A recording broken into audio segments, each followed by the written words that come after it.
6:38 new on Daybreak. A look at some of the challenges facing homeless children and how an Indianapolis shelter tries to help. Wheeler Mission says it aims to give kids more than just a place to sleep. News 8's Julia Dang is here, and you talked to a family who stayed there. Yeah, I did, Drew. I started looking into this after an earlier round of winter weather, actually. We were covering the cold at Wheeler Mission, and I noticed a bus stop. It was right outside their Center for Women and Children on East Michigan. The school bus picked up about 10 kids that day.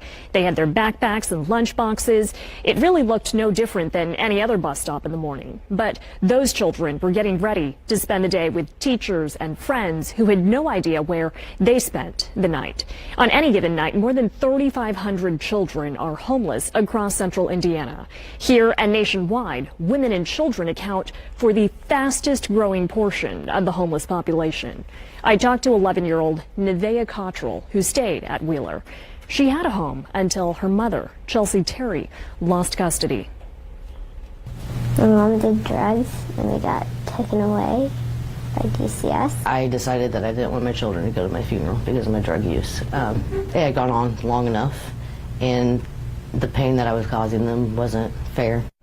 She got into a recovery program called Higher Ground. She got custody of Nevaeh and her 3 other children back. They all stayed at Wheeler Mission as she completed the 8-month program. Nevaeh was 9 when it began. She rang in her 10th birthday at the shelter. She decorated their room. She had sleepovers with their best friend, and she had tutors at Wheeler who made sure she could stay enrolled in the same art school. Her mother tells me it felt like home.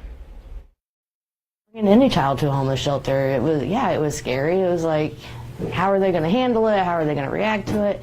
It helped us get back on track with our lives. You know, it helped us with that vacation. I went up to my room and I just started screaming in the pillow in happiness. She's remembering the day that Chelsea got her kids back. They are now back in their own home. At the moment, Wheeler Mission has about 27 children at their East Michigan location. They have another 18 at their winter contingency location. The kids all have access to tutoring at the shelter, in addition to programs that help pay for extracurricular activities. Wheeler Mission has a fundraising initiative underway to ultimately triple the size of their East Michigan shelter. Meanwhile, the city is working to add more